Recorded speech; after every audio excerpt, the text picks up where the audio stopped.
ज़ेट्रो syrup बच्चों में क्यों इस्तेमाल किया जाता है और इसे बनाने का क्या तरीका है, इसमें कौन सा फार्मूला इस्तेमाल होता है और इसके क्या साइड इफ़ेक्ट्स हैं, सब इस वीडियो में डिस्कस करेंगे। अगर आप मेरे चैनल पर नए हैं तो चैनल को सब्सक्राइब कर दें और बेल आइकन को प्रेस कर दें ताकि इस तरह की और इन्फॉर्मेटिव वीडियो आपको मिलती रहें। अस्सलाम वालेकुम, मेरा नाम है डॉक्टर सना और आज हम ज़ेट्रो सिरप के बारे में डिटेल में डिस्कस करेंगे।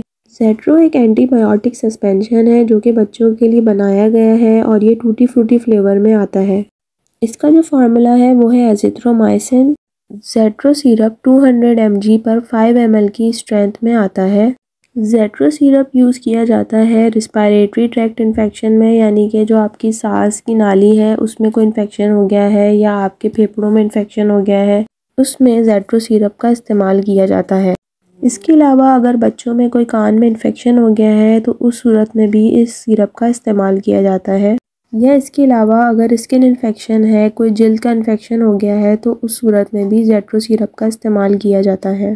इस सिरप को बनाने का तरीका ये है कि आपने सबसे पहले थोड़ा सा पानी लेना है और उसे बॉईल करके ठंडा करना है। इसके साथ एक मेजरिंग स्पून आता है, यानी कि चम्मच आता है, वो आपने लेना है और उस चम्मच के ऊपर सबसे टॉप पे 7.5 ml लिखा हुआ है। तो चम्मच का पकड़ने की जगह है उस जगह लिखा हुआ है, उधर आपने पानी भरना है। 7.5 ml नज़र आ रहा होगा आपको वीडियो में, वहाँ तक भरना है और आपने फिर इसे वो बॉटल में डालना है और फिर बॉटल में डालने के बाद अच्छी तरह से इसको शेक करना है, यानी हिलाना है ताकि अच्छी तरीके से दवाई पानी के साथ मिक्स हो जाए। जब भी आपने सिरप को इस्तेमाल करना है तो अच्छी तरीके से इसकी बोतल को शेक करना है, यानी हिलाना है ताकि वो सही से दवाई पानी के साथ मिक्स हो और आपके बच्चे को सही डोज मिले।